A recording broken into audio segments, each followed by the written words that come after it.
Hello and welcome to Boring Dad Gaming, where today we're going to be taking a look at another class in Baldur's Gate 3 Early Access, which is Wizard.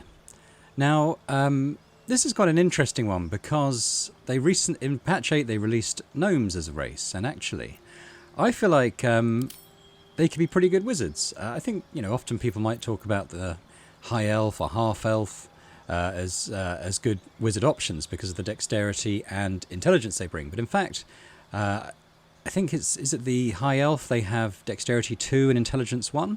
Whereas if you actually look at the Gnomes, as a race feature, they come with Intelligence plus 2. So already we're getting a big bonus to our primary ability score there. And they also have Dexterity 1, which is quite nice for wizards as they wear light armor. So the higher the Dexterity score, the more AC they've got, which can be quite useful. They're different sub-races. So I've gone with Deep Gnome. The reason for that over the Forest Gnome and whichever the other one was, I've forgotten now, mainly to get superior dark vision, which only the Deep Gnome has, which gives them, they can basically see in the dark up to 24 meters, and as a ranged class effectively with their spells, I think that's going to be very useful. They also have advantage on stealth checks, which could be quite nice if you want to take them sneaking at all. Gnome Cunning means that they've got advantage on intelligence, wisdom and charisma saving throws, which is going to be helpful. Slower than some of the other classes, or other races I should say, but 7.5 meters. They're in line with things like the dwarves and halflings, that sort of thing. So yeah, so we're going to go with that. We're going to go quickly pop back to Origin here now, because I didn't select one of these yet.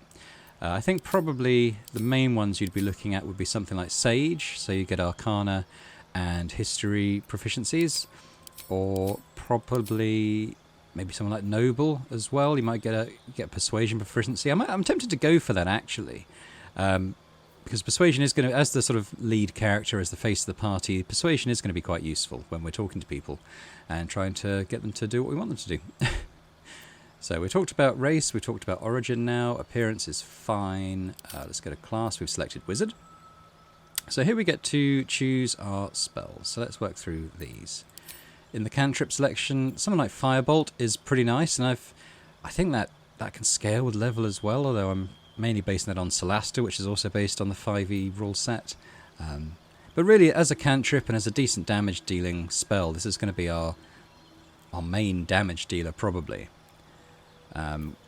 Mage Hand comes as standard, could be useful. I mean, I can think it could maybe flip switches, that sort of thing. But I feel like in the early access, I think I read that they haven't really implemented Mage Hand particularly well yet, so I might deselect that.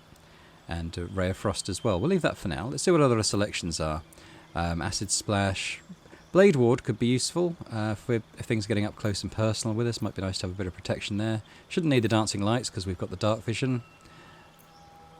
Similar for Light. Minor Illusion. Possibly.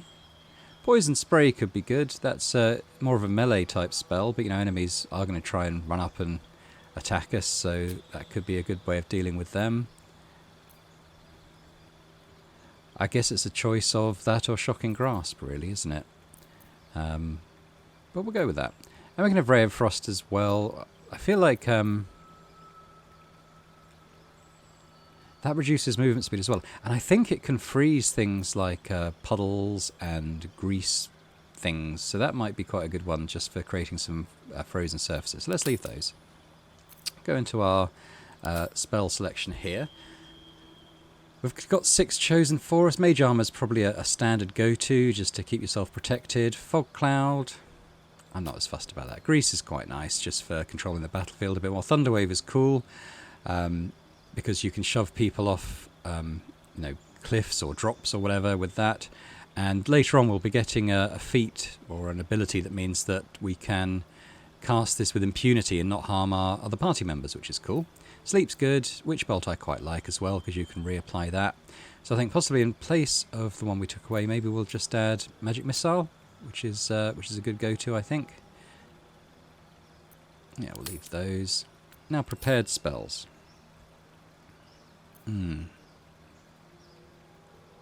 It's tricky, isn't it? I mean, this is basically your choice, I think, really, but I find it hard to leave out Magic Missile. Maybe I'll take off Sleep and have Thunderwave, like that. So there we go. Those are our prepared spells.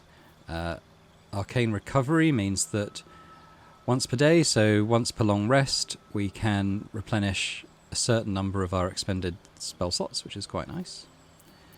Move on to skills. So we're looking for skills that have are linked to the intelligence modifier. So Arcana, I think, is a good one.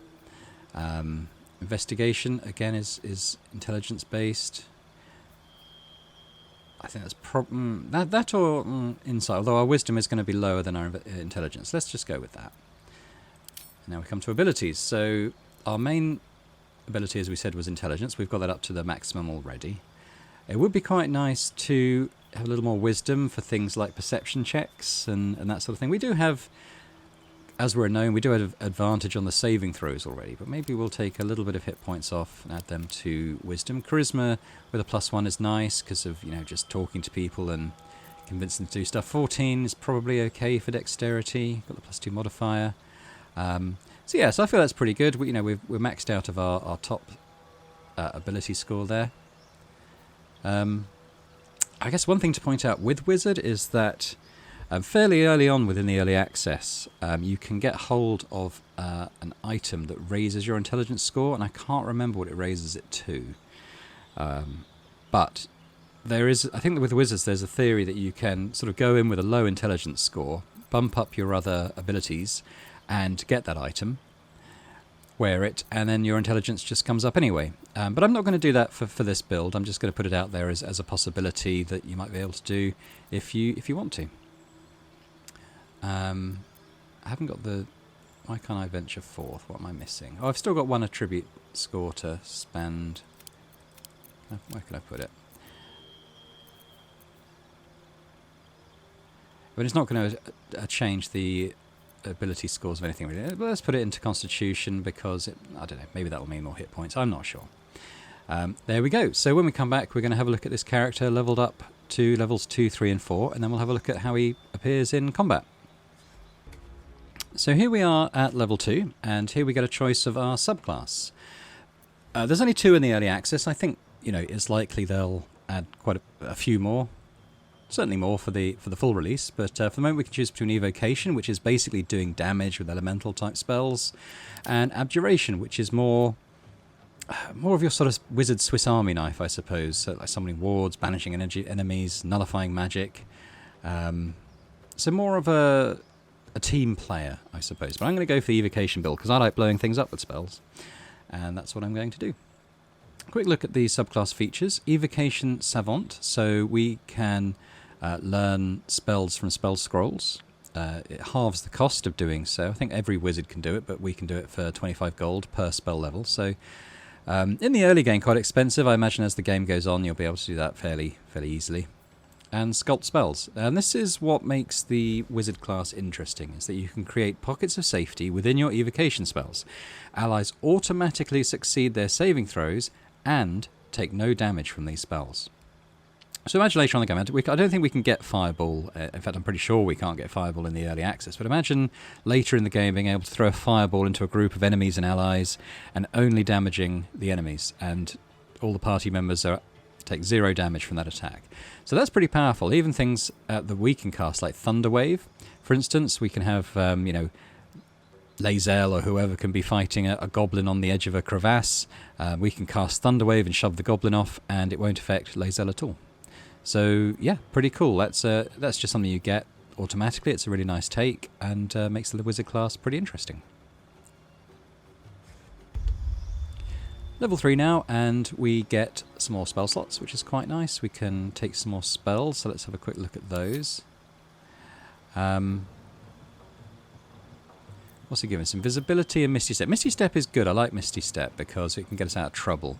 Invisibility, let's take that out for now. See what else we can do. We could have that's a level 1 spell, Burning Hands. We could maybe take the level 2 Scorching Ray, which is quite a nice damage spell. Cloud of Daggers is something. This actually works quite well in the game. I did use this myself. I think it may have been on my Bard even.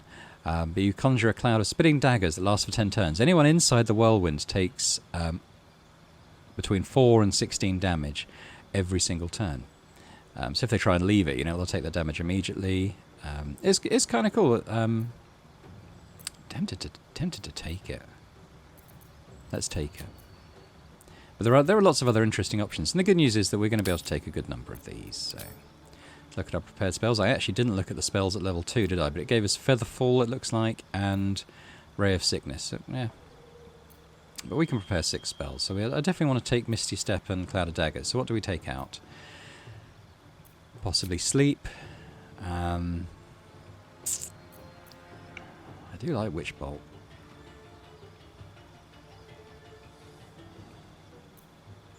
And I like Grease. So let's take out the Grease for now.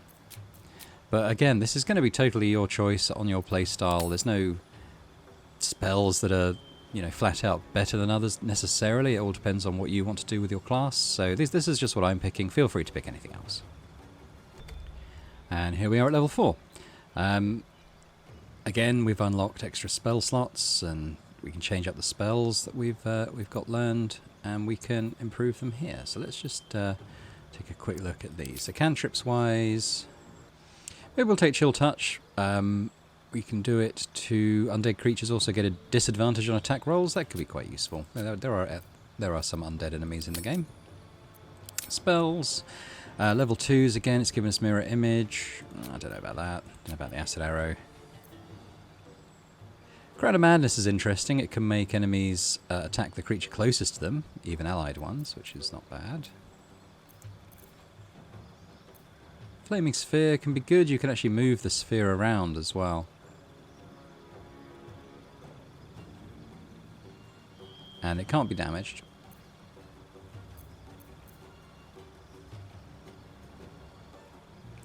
Hold could be interesting.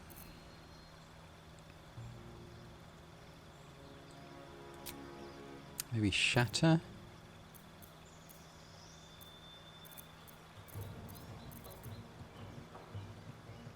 I'm going to take Crown of Madness. I mean, as well as damaging an enemy, i.e. the one that gets attacked, you're also kind of taking another enemy out of the fight, aren't you, by making it attack its allies. So that's not a bad one. I'm going to take those. Prepare some more spells. Let's see. Again, I might take the Grease out, although I do like Grease as a spell.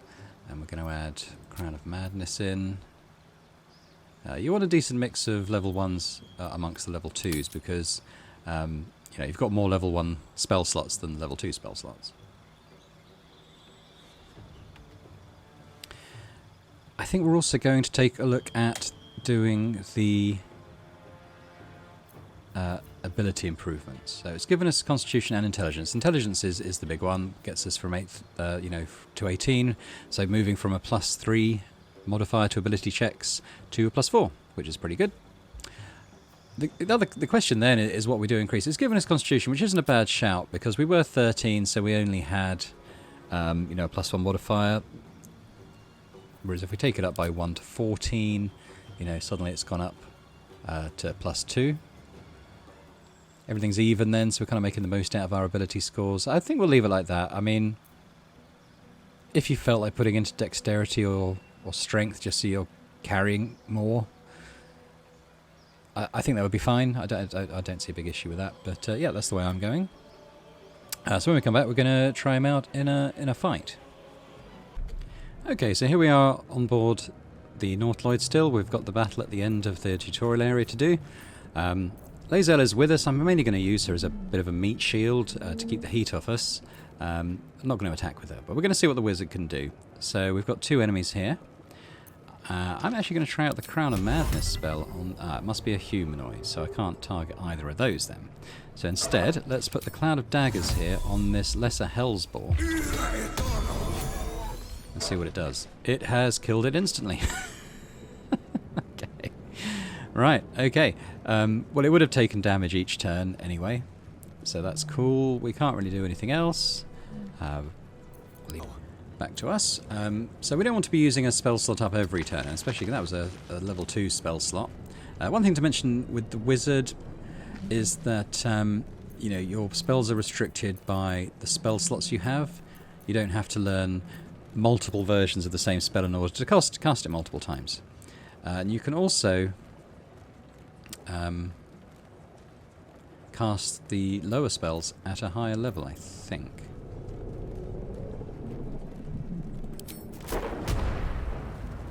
So this Thunder Wave we could cast at level 2.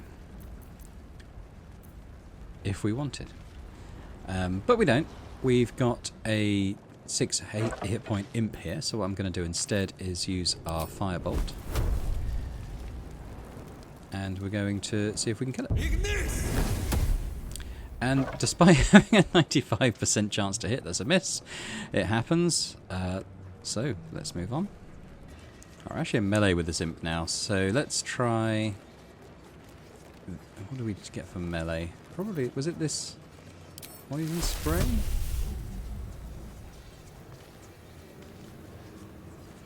Okay. It's 12.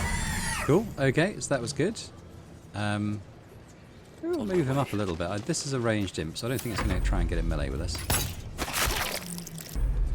So we've got another one of these, 6 hit points. I think it's probably just the Firebolt again. Like I said, it pretty much is the bread and butter of our wizard, especially at the lower levels. 3 damage that time. So what I'm going to do this time is show the Thunder Wave in effect. You know, we've got the feat that doesn't affect Lae'zel. So here we go. I'm casting a Thunder Wave. You can see the AoE on the floor there. It's going to hit both of these. But should only affect the imp. There he goes. Oh wow. We've obviously exploded something else that's set acid everywhere, but that, okay.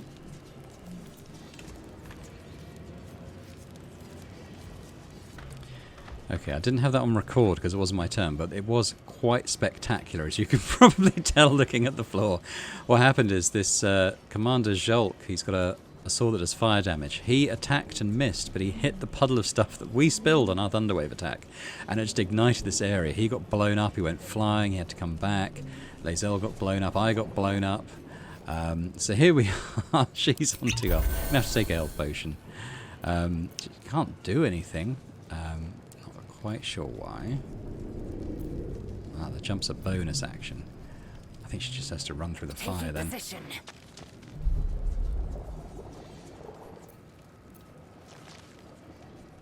Right. So these Cambions came running in from here. I think it was to do with the damage that this guy took. And he's in melee range of me. So this is a good time to show Misty Step actually. So let's Misty Step all the way over here. I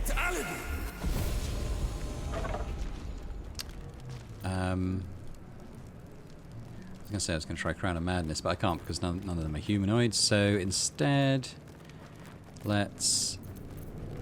he's got 6 health. Do a level 1 spell. Maybe we'll try... let's do a magic missile.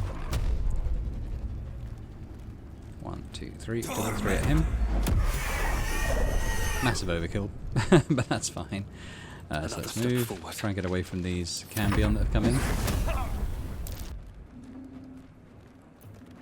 Okay. Is Lae'zel in there? Oh yeah, she is. She was blending in with the dead demon a little bit. Tempting to try another Thunder Wave actually, with everything right here. I think we will. Oh, hang on a minute. That's Magic Missile. Where's Thunder Wave? Here we go. Should send a couple of things flying here. Didn't get the kill on him, which is a little bit disappointing. So let's just Misty Step then over to this transponder. There we go. That's it. That's the wizard in combat. They're one of the sort of slow power creep classes, I think, and the more you level them, the more powerful they get, and sort of eventually they're outstripping the characters who felt very strong in the early game. So early game, it probably doesn't feel the most powerful class, but I think if you were to play it in the full release game, I think, you know, at a certain point you'd reach a level where you just feel godlike. But yeah, no, I like it a lot. It's a lot of fun to play. It's quite versatile. It's got some nice features, so yeah, I would recommend it. Well, thanks very much for watching. I hope that was useful. If it was, then please do like the video and subscribe to the channel. And I hope to see you again on Boring Dad Gaming for other Baldur's Gate 3 class guides. Bye for now.